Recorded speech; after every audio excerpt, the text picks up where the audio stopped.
Ce qui se passe à Koh Lanta reste à Koh Lanta.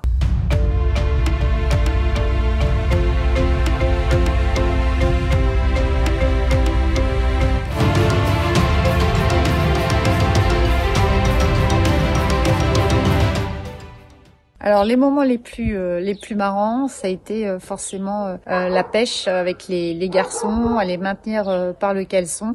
Voilà, ça a été un moment assez drôle où on a tous bien rigolé pour essayer d'aller se nourrir.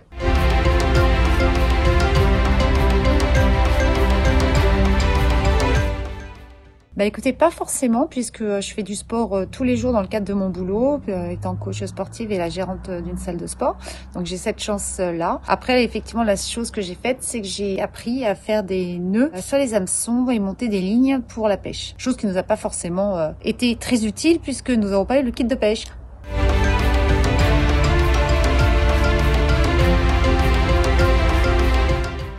Alors pour ma part, pour moi le plus dur ça a été la survie sociale. C'est pas tant la nourriture que les épreuves physiques. C'est vraiment voilà depuis le début je suis évincée depuis le début de l'aventure par l'équipe de rouge. Après la réunification, j'ai mis un petit peu les points sur les i et les barres sur les t parce que j'en avais marre qu'on me balade à droite à gauche dans les épreuves individuelles. Voilà, j'ai joué ma carte.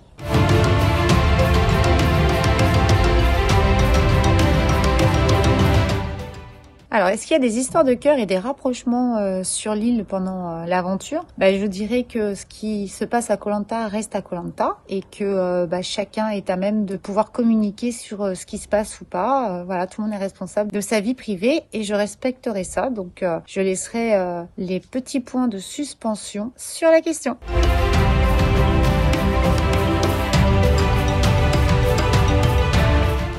Alors, en dehors des épreuves, on a quand même pas mal de petites choses à préparer sur le camp. Donc, il faut aller chercher du bois, aller chercher des armes secrètes, aller chercher des colis aussi pour nous protéger, aller chercher l'eau également, préparer à manger quand le moment était venu et aussi, se reposer, profiter de ces instants de calme parce qu'on est quand même dans sous-alimentation, on est fatigué parce qu'on ne dort pas forcément très bien. Donc en dehors des épreuves et en dehors de la vie de camp, on essaye de se reposer au maximum.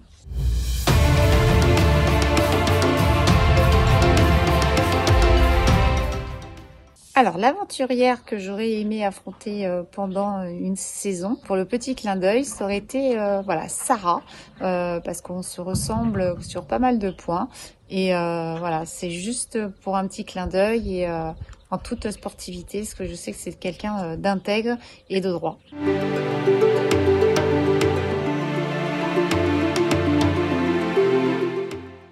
En fait, on doit faire abstraction quand même de tout ce système, des caméramans, des équipes, etc. Pendant l'aventure. Maintenant, c'est sûr qu'au fil des jours, et effectivement, on a pas des liens, mais on a des échanges qui peuvent se créer, mais des échanges toujours bonjour, bonne nuit, etc. Sinon, concernant l'aventure en elle-même, il n'y a aucune communication, aucun échange.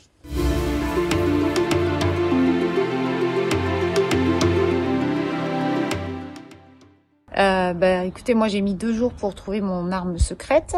Candice m'a mis 3 pour trouver son collier. Donc je pense qu'on peut dire qu'effectivement les choses sont bien cachées. En tout cas, ça a été mon cas. Donc oui, il n'y a pas de triche par rapport à ça.